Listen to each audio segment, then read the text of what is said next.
Room 18 is the one I actually lived in. Today, it's a compact west-facing ground floor queen.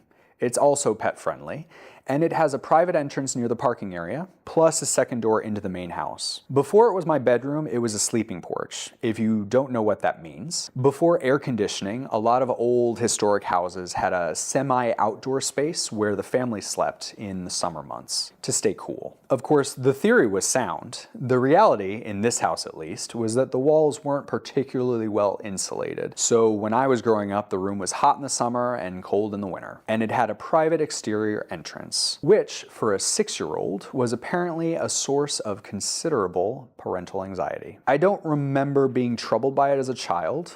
For me, it was easy access to the century-old copper beech outside, where I would dig for bugs. That entrance still exists, by the way, and now it's one of the things guests appreciate most. Arriving from the parking area, getting into the room in about 30 seconds without passing through the main house, it's a completely different selling point than it had when I was 6. When we updated room 18, the problem was straightforward. This room is always going to be small. We wanted to stop apologizing for that and make it exceptional for what a small room can actually do. The answer for us was the bathroom. We removed the old bathtub and replaced it with a walk-in shower behind a glass door, a pedestal sink, and white tile throughout.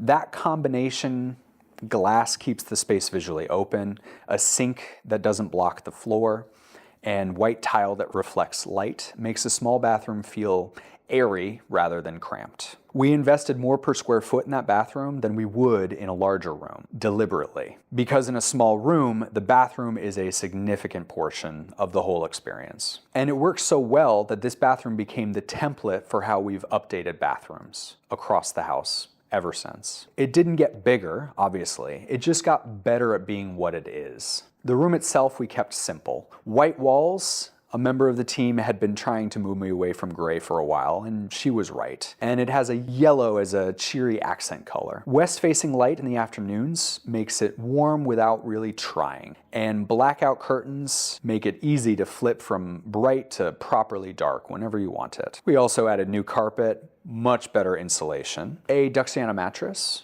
plus there's a chair in here that might be my favorite in the house. If you stay, see if you can guess which one.